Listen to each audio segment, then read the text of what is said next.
Welcome to Conversations from St. Norbert College, a program that encourages good discussion in our community on today's local and global issues. Now, your host for Conversations from St. Norbert College, author, professor, and nationally known sports economist, Dr. Kevin Quinn. Welcome to Conversations from St. Norbert College. I'm Kevin Quinn. Our special guests are Father Stefan Kling and Father Ulrich Keller, and we'll discuss their work as Norbertine priests in Germany. Welcome to St. Norbert. Thank you very much. Thank you. Well, we have two Norbertine priests, and I'll ask you about your robes in a moment. But before we do that, tell us about St. Norbert. Who was St. Norbert? St. Norbert was an aristocrat born in Gennep, which is now in the Netherlands. And he was raised as the son of an aristocrat in St. Victor's Stift in Xanten, which is at the River Rhine, to go through a career as a chaplain in a court, in an aristocratic court, to serve there as priest, to serve there for writing things for offices and whatever. And so the career started, and there was a conversion day, which was in 1115. 1115. 1115, there was his conversion. It's told to us like the story of St. Paul. He was riding on a horse. There was a lightning. He collapsed from the horse and said, well, that's not the real life what I'm doing.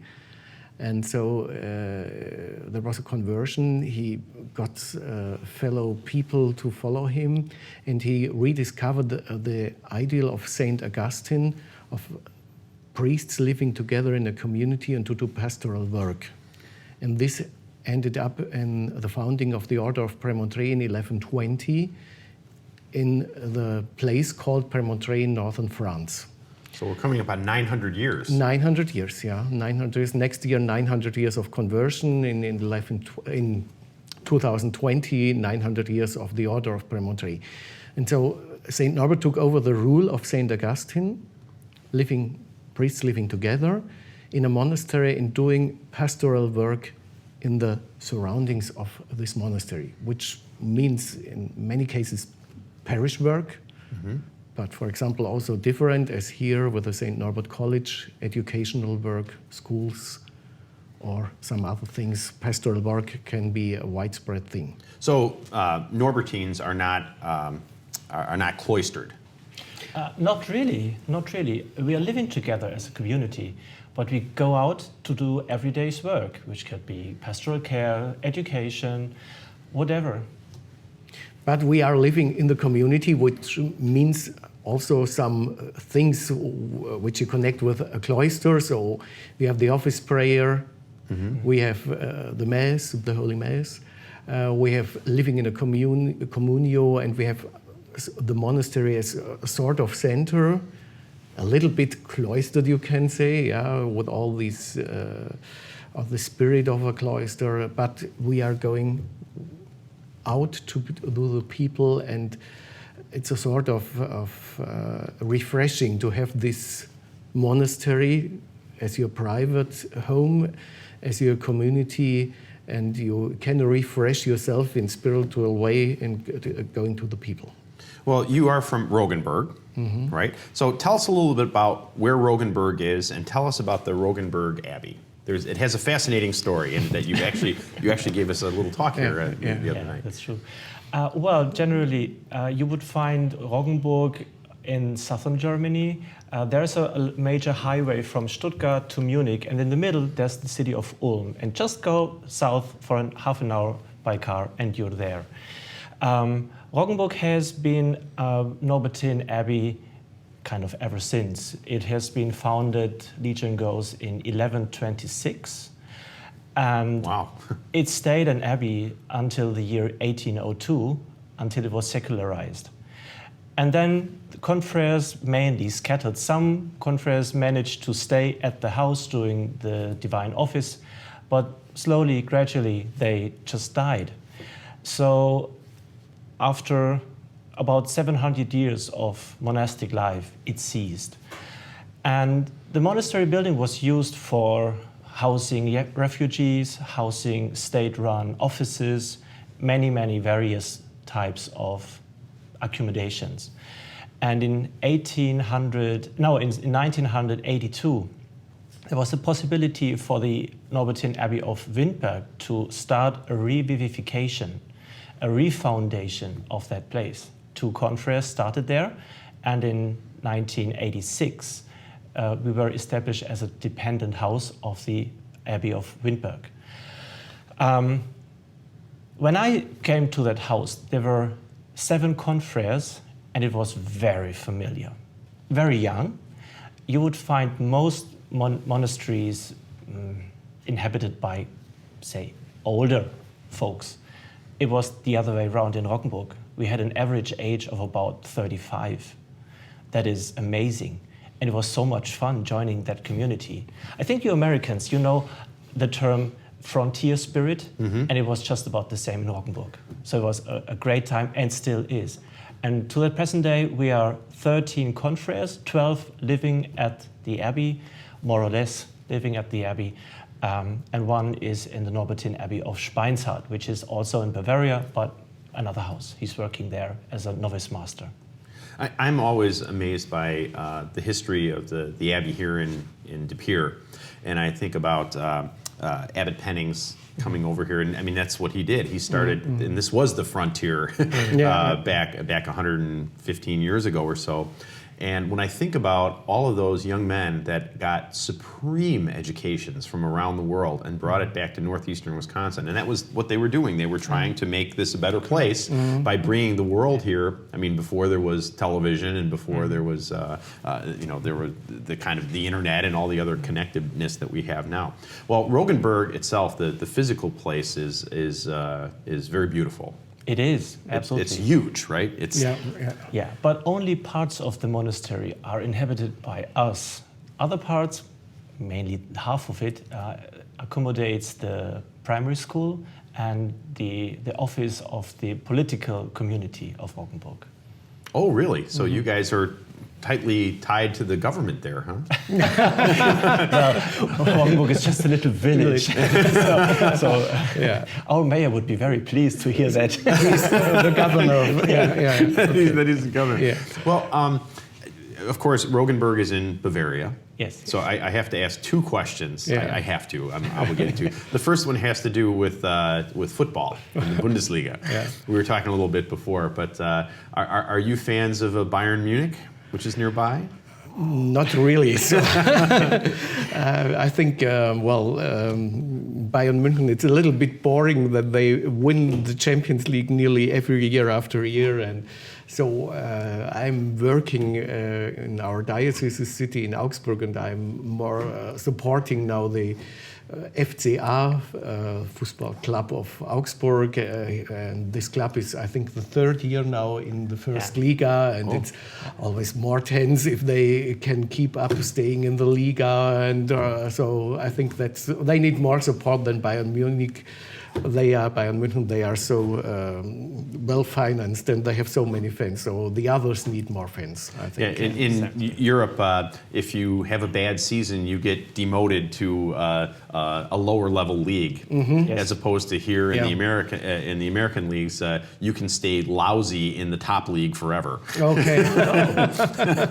Well, actually, they would love that to introduce in our soccer league too, I suppose. Staying there where they are. And the other question I have to ask, especially in the fall, does Roggenburg do Oktoberfest properly? Well, that is a tricky question, because what would you expect a proper Oktoberfest to be? Is it just getting drunk? Is it the rides at the fair? Is it the communio once again? Is it a kind of hospitality program for strangers to come and celebrate with the natives? If you just want to get drunk, you can get drunk everywhere. It's no problem. Even here in Wisconsin, it turns out. I've heard that, yes. But it's more or less the spirit of the Oktoberfest is more the getting together with other people, and you find people from all the world in those beer tents. And after, say, the second or third liter beer, you speak everyone's language. So it's very easy to get in touch and stay in touch. Well, I find that funny. And also, of course, this year at St. Norbert College, radical hospitality is the theme for this.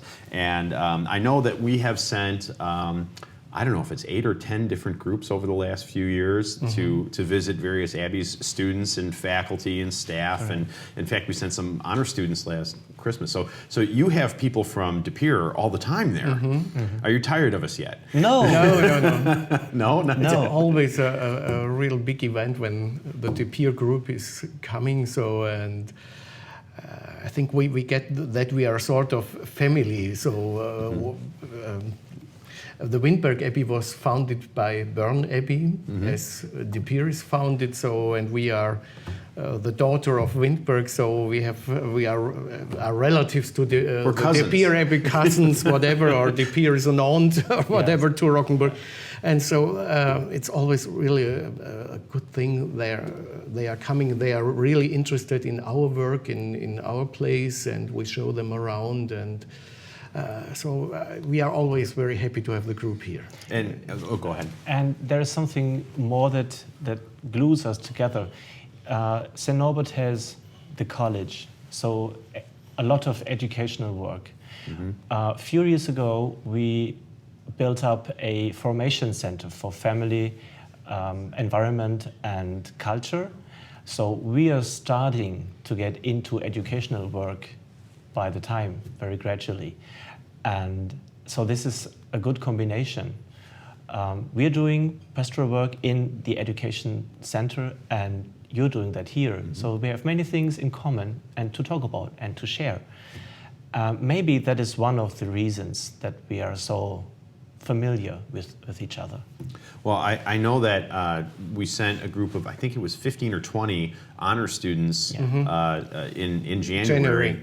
And they came back and literally that experience changed them. And they all talked about Roggenburg. And in fact, most of the folks who go on the heritage tours that we have here, they mention Roggenburg is their favorite place to be. So you must be doing something right. Well, I do want to ask you, before I move on to some other thing, I want to ask you about the white. What does it mean? I mean, we around campus here, those that are here on campus will see the white fathers walking around, and it's sort of a signature of this place. Why white? What does that mean? Well, I think it's the habit started at St. Norbert's time. It was only unbleached wool, and it must have been more gray color. And time going on, order developing, they moved it to white as a sign of the resurrection of Christ. That was it. And so, but every monastery did a little bit some own styles with it. So, for example, we have these buttons up here, which the Conference in De Pere doesn't have.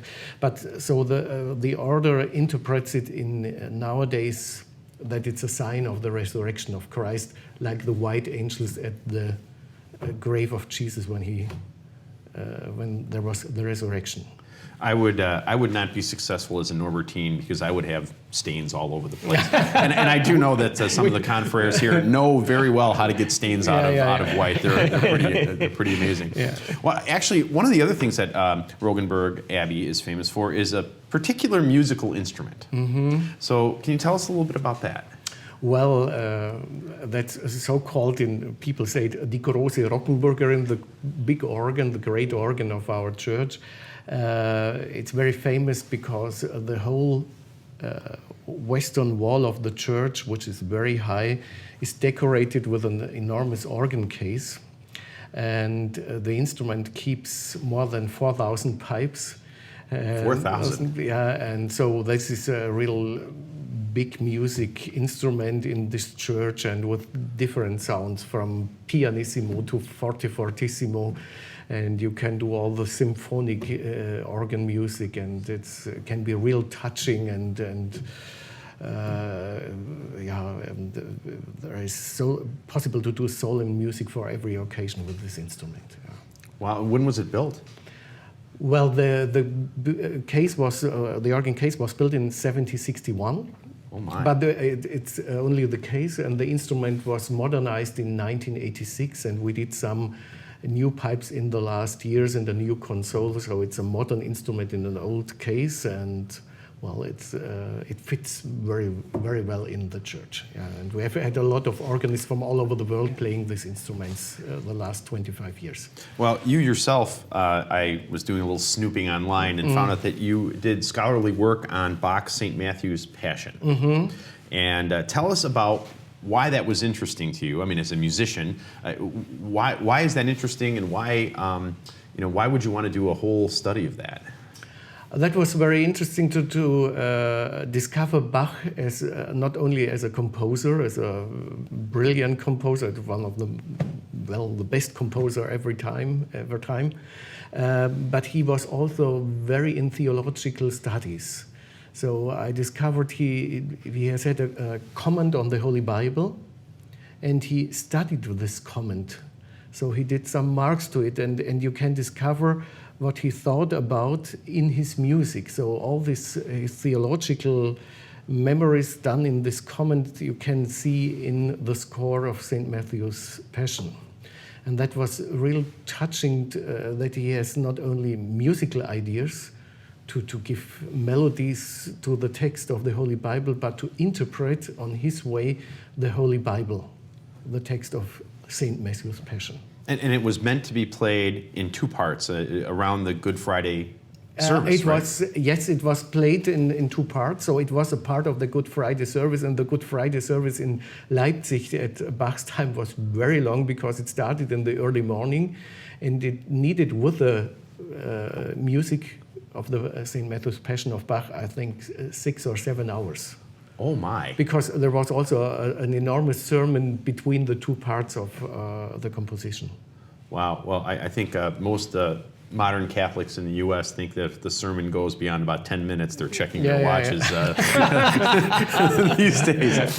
Now, you gave a talk on campus that was entitled 5 Centuries of Norbertine Organ Music.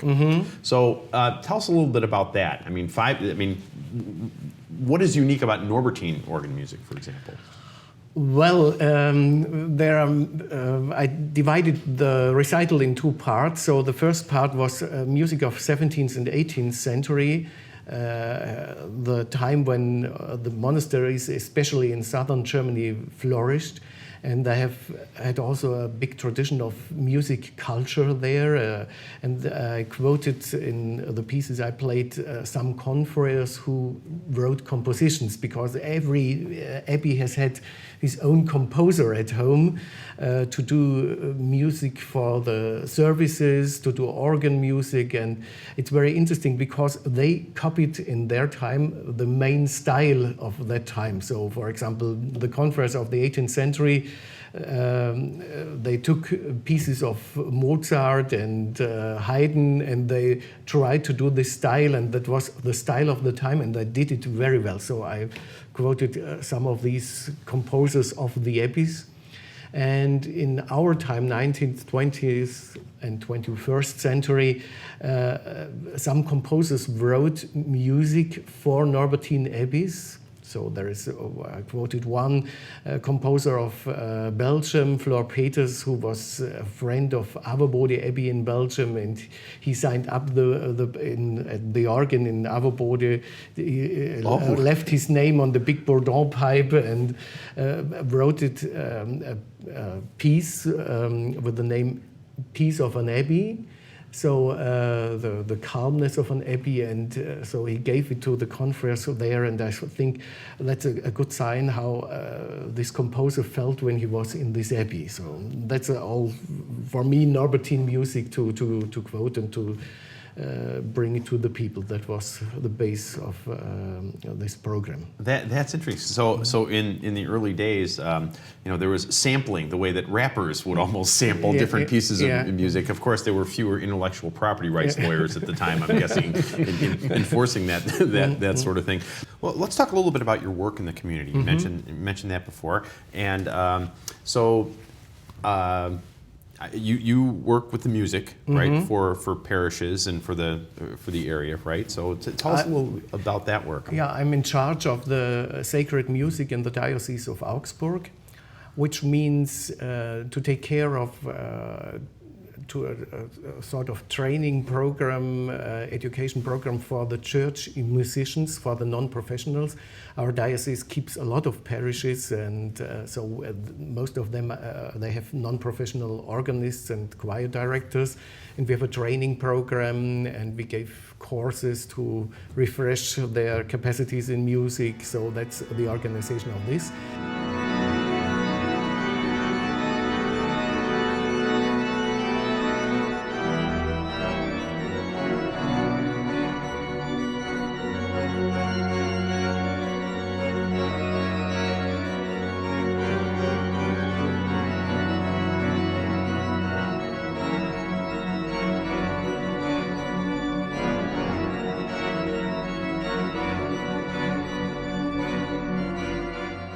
And I'm also in charge of keeping up the organs in the church and keeping up the bells in the church. And I also was involved in the process of producing a new song and prayer book, which is now brought to all German dioceses.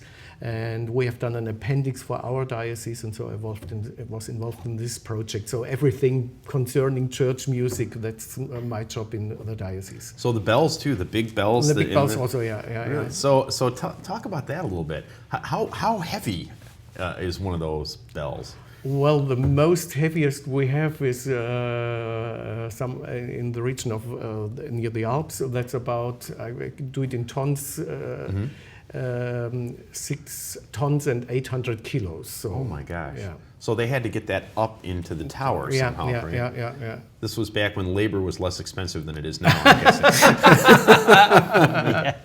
guess. So, I mean, is there a rhyme or a reason in how you set up the bells? I mean, I think when we hear church bells, we recognize that, but do you tune them in some ways so that they're supposed to sound together? They're supposed to sound together, and you have to recognize, for example, what the neighbor church, what tunes they have. So if you get a new bell in the next church, they should sound together. And also the motifs, if you have 3, 4, or 5 bells in a church, so there are certain melodies which are the background of this combination of bells. So you have to go through this, and also you have to do first. You have to search which bell fits in the church, in the walls, which is possible not to crack down the belfry when the church are beswangen. So yeah. Oh my, okay. It's a very interesting thing, and it's a bell touches deeply the emotion of people.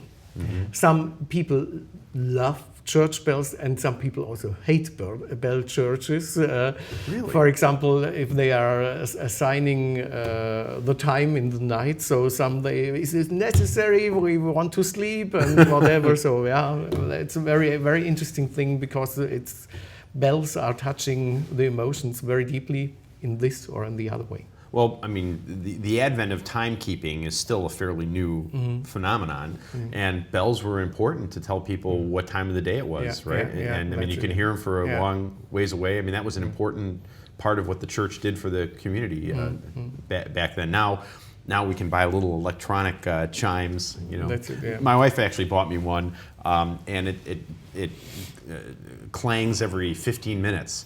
So for the first 3 nights, I didn't sleep at all. Then you hear it. Now you've done some work with the community. You were an emergency. Let's see, the emergency pastoral care, right? Correct. So tell us about that.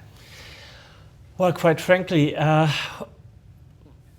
in earlier times, there was a priest present in almost every little village. So whenever something has happened, an accident, some casualties, whatever, a priest was present and could be called by those who needed him. That is not true in our days anymore. People often have a less tight connection to the clerics, and so whenever something happens, we are called by fire brigade, by rescue men, women, to be there and to care for those left behind. So an example, I frequently are called to accidents.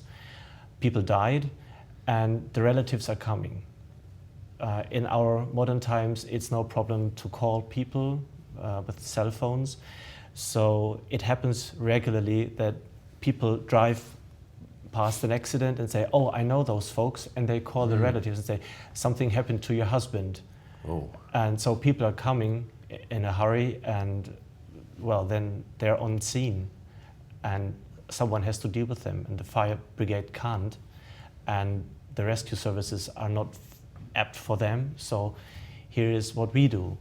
Or even if there are casualties at home, people die and are left behind. There are no relatives there. We're living in a global world, and people live somewhere around the nation, around the globe. So until relatives come, or friends can be called to stay with those people, it is our job to be there.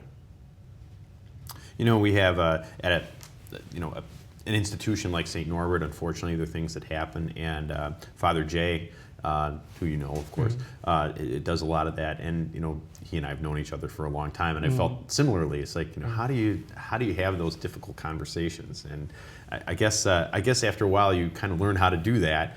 You know, the priest in a town used to be the most educated person, you know, that had the most knowledge. Now we have all kinds of other counseling and that sort of thing, but the spiritual part of it, I'm not sure is always attended to by the clinical professionals. That's interesting. Well, now you're a fire chaplain. Is that more of the same thing, or? It's kind of the same work for the firefighters. For the firefighters, yeah. You know, we have some of the Norbertines here that have served as chaplains to the Green Bay Packers, and so do the soccer teams there have chaplains as well, or they haven't figured that out yet? I think some of them have Possibly. this, especially the clubs in the Rhineland. So I think there was something with Schalke 04, and so, but it's not an official things. And some have priests who are a little bit in charge of the club and of the players. Yeah. It's very interesting here because with professional athletes and religion, there is a fairly tight connection. You know, it's called muscular Christianity. Seriously, that's a good expression. Actually, in Germany, we had a suicide of a player from a Premier League club, and that was a real big thing when people could say goodbye to him. So that was very moving, very touching, and I think there was a priest. Present. It was a service in the stadium. Oh, really? Yeah. The funerals was in the stadium. Yeah. So Germany, if I understand it, the northern part is more Protestant, and the southern part is more Catholic. Is that still true? Yeah. Where is the dividing line? Well, I think it's more or less a diagonal. Yeah. For example, Cologne, which is in the northwest, is more Catholic, and then it goes the division until you reach Bavaria, and in the most parts of Bavaria are Catholic. Yeah. So you are off to visit other parts of the U.S., right? Where are you off to next? We will go for some days in Chicago before we leave for Germany. So yeah.